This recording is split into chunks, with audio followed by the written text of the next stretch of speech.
तो बहुत सारे कमेंट्स आए थे मुझे हर एक वीडियो के नीचे जब मैं मशीन लर्निंग के पॉडकास्ट बना रहा था सौरभ के साथ। तो आप में से बहुत लोग चाहते थे कि मैं मैकेनिकल इंजीनियर को बुलाऊं जो आईआईटी बॉम्बे से जो पास आउट हुआ होगा, जिसने डिज़ाइन प्रोफाइल बनाई होगी और वो कोर कंपनी में प्लेस हुआ होगा, क्योंकि डिज़ाइन प्रोफाइल काफ़ी ज़्यादा फेमस है मैकेनिकल में। तो सुशांत हमें काफ़ी अच्छी अंडरस्टैंडिंग दे सकता है कि डिज़ाइन की प्रोफाइल कैसे बनाई जाती है।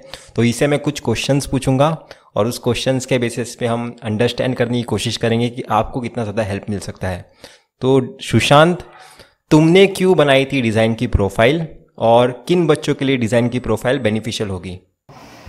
मैकेनिकल डिज़ाइन इंजीनियरिंग ये इन द आईआईटी बॉम्बे ये बहुत पॉपुलर ब्रांच है among the mechanical engineering community. मतलब हर कोई चाहता है कि हमें मैकेनिकल डिज़ाइन मिले, बट इन रियलिटी जो है सब branch equal to sustain the placement backward all kind of thing.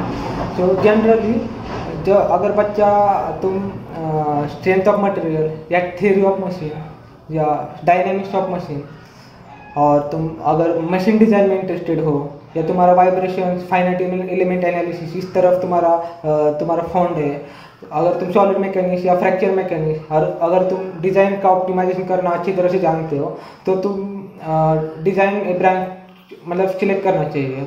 और मेरा भी वही अप्रोच था, मतलब मेरा पर्पज वो ब्रांच सिलेक्ट करने का वही था, तो इसलिए मैंने वो ब्रांच सिलेक्ट किया।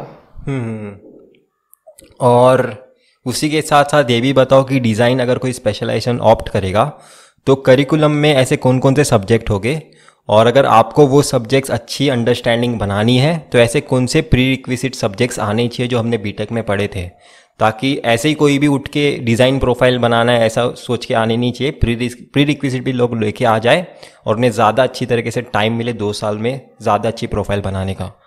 करिकुलम के बारे में बताओ। ठीक है, तो देर आर टोटल 11 सब्जेक्ट होते हैं, मतलब 4 कोर कोर्सेज होते हैं, 6 डिपार्टमेंटल इलेक्टिव होते हैं और 1 कोर्स जो होता है वो ऑप्शनल मतलब इंस्टीट्यूट इलेक्टिव होता है। तो 4 कोर्स में आता है कि सेंस ऑफ स्ट्रेस एनालिसिस आता है, फिर डिजाइन ऑप्टिमाइजेशन आता है, फिर kinematic and dynamics of machinery आता है, उसमें तुम वाइब्रेशन का भी थोड़ा अंडरस्टैंडिंग होना चाहिए। फिर काइनेमिक्स एंड डायनेमिक्स का लैब आता है, उसमें हम कोई क्या होते हैं एक्सपेरिमेंट्स होते हैं लैब के, वो हम करते हैं। फिर 6 सब्जेक्ट जो होते हैं वो डिपार्टमेंटल इलेक्टिव होते हैं, वो जो मैकेनिकल इंजीनियरिंग डिपार्टमेंट में जो फ्लोट किए होते हैं उसमें से थर्मल भी आता है, उसमें मैन्युफैक्चरिंग भी आता है, उसमें ट्रिपल एम भी आता है। ये सारे जो मैकेनिकल के अंडर जो ब्रांचेस है उसके सब्जेक्ट होते हैं। अगर तुम उस हिसाब से तुम्हारी प्रोफाइल तुम्हें जो चाहिए उसी हिसाब से तुम सिलेक्ट कर सकते हो कोर्स से।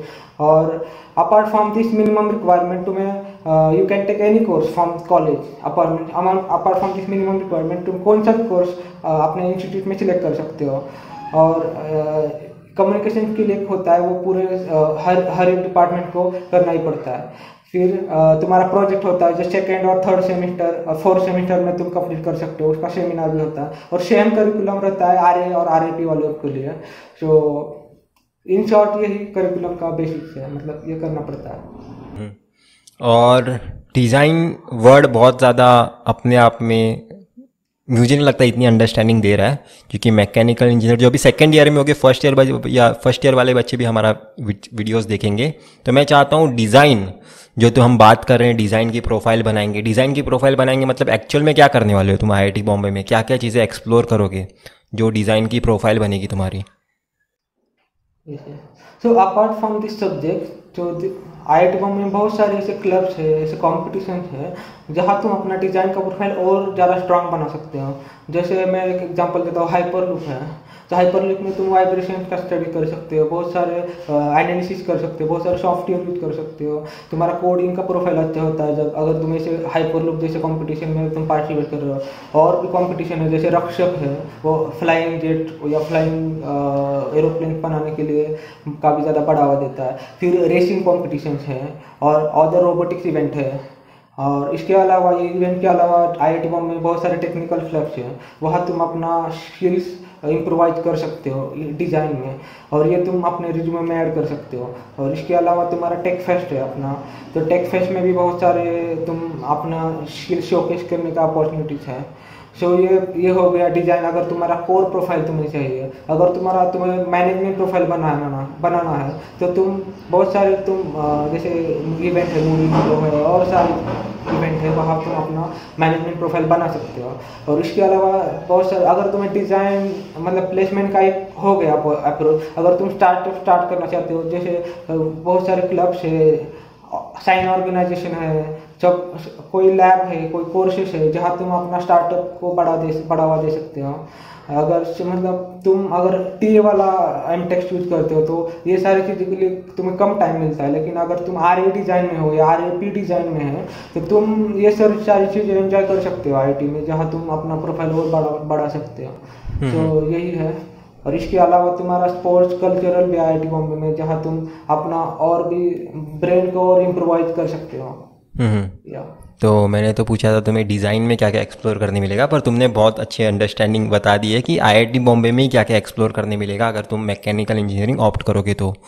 और उसके बाद मेरा क्वेश्चन है कि ऐसे कौन कौन से सॉफ्टवेयर्स हैं, क्योंकि पहले तो तुम मुझे बता दो कि कितने सॉफ्टवेयर्स होते हैं मैकेनिकल इंजीनियरिंग में जो लोगों के लिए हेल्पफुल होते हैं अलग अलग प्रोफाइल बनाने के लिए, और उसमें से ऐसे कुछ सॉफ्टवेयर्स बताना लास्ट में जो एक स्टूडेंट को आने ही चाहिए ताकि उसके ज़्यादा अच्छी तरीके से अपना एमटेक कर पाए। यहाँ आने से पहले ऐसी सिर्फ गेट स्कोर कार्ड लेके नहीं आना है, कुछ ऐसे सॉफ्टवेयर सीख के आओ ताकि ज़्यादा अच्छी तरीके से मेहनत कर सको 2 साल में, ताकि अच्छी कंपनी मिल सके। तो ऐसे सॉफ्टवेयर्स बताओ।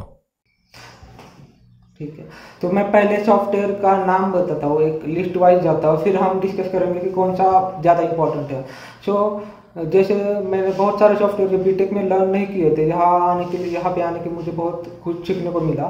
जैसे अबैकस है, अबैकस एक सॉफ्टवेयर है फाइनाइट एलिमेंट एनालिसिस का। फिर है मैटलैब जो कॉमन है, फिर जुपिटर नोटबुक है जहाँ पाइथन कर सकते हो, फिर प्रोई है, एडम्स है, क्रियो मैकेनिज्म है, ऑक्टेव है, टेक स्टूडियो है, एक्सफिग है। तो ये सारे सॉफ्टवेयर्स जो है मैंने बताया, ये सब मैंने सीखे इधर आईआईटी बॉम्बे में आके। फिर डिज़ाइन वालों के लिए तुम मतलब अगर प्रोजेक्ट अच्छा करना चाहते हो डिज़ाइन का या प्लेसमेंट के लिए, तो अबैकस, ये finite element most widely software in the company, तो ये सॉफ्टवेयर आना चाहिए। फिर मैटलैब भी आना चाहिए। फिर प्रोई जो मॉडलिंग का सॉफ्टवेयर है वो भी आना चाहिए अच्छी तरह से।